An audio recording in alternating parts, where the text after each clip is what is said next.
Humans in the loop. It takes people to ensure artificial intelligence success.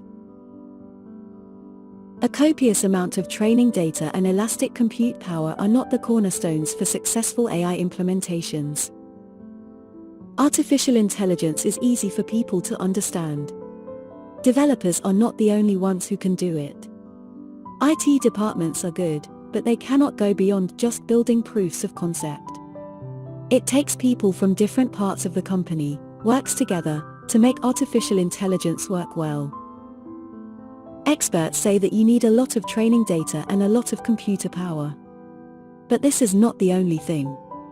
Experts say that you need lots of people from across the company working on AI. A copious amount of training data and elastic compute power are not the cornerstones for successful AI implementations, says Sridhar Bhagavartheswaran, Global Head of Mindtree Consulting. The success of AI depends on people, not only the skills of AI but involvement from all different areas of the company. Recently, companies have learned that they need to get buy-in from everyone in the company, and they need to have someone who is a true champion for AI within their leadership team. A concerted effort to develop and use AI in your company needs strong governance. You also need to make sure that people know about the new AI programs and give them training on how to properly use them. The most important part though is showing people the valuable insights that you get from these models. To make artificial intelligence prevalent, you should try to identify the right journeys and use cases. You should also set up AI operations and governance mechanisms. Lastly, mix data engineering with AI talent.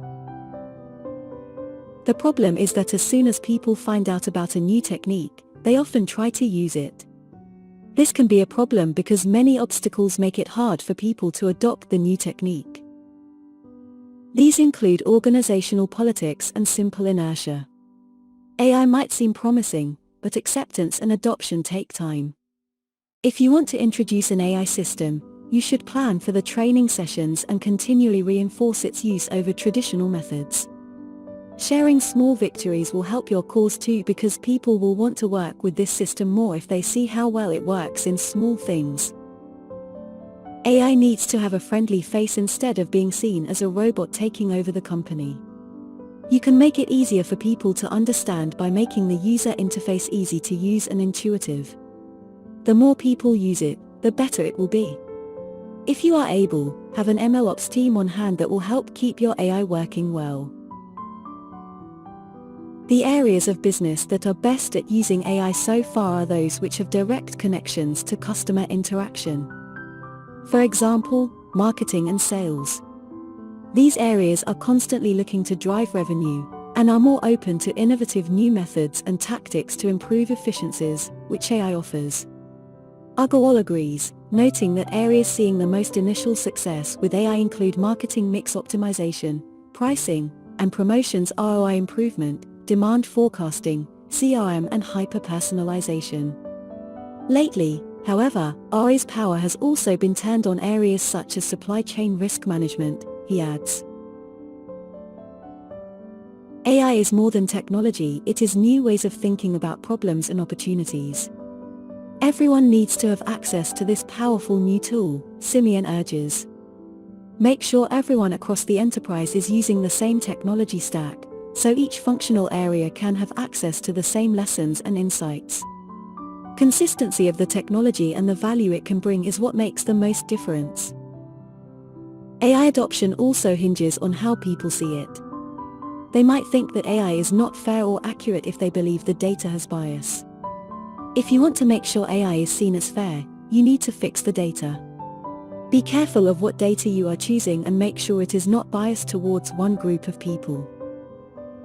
In most cases, when you deploy AI models into production at scale, you have automatic tools to monitor the results in real time, says Simeon. When the AI models are outside of their preset boundaries and limits, human intervention is necessary.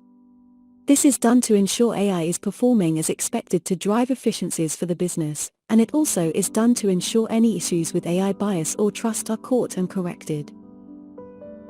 Humans must be kept in the loop, says Agarwal.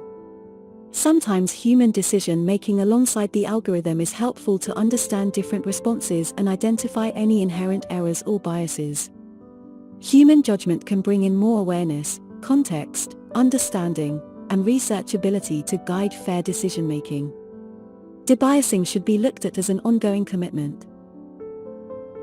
As part of this, companies may benefit by establishing an AI governance council that reviews not only the business results influenced by their AI initiatives but is also responsible for explaining the results of specific use cases when needed, says Bhagavathiswaran.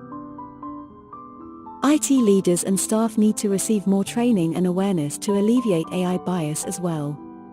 It also ties into how staff performance is evaluated and how incentives are aligned, says Agarwal. If creating the most accurate AI system is the key result area for a data scientist, chances are that you will get a highly accurate system but one, which may not be the most responsible.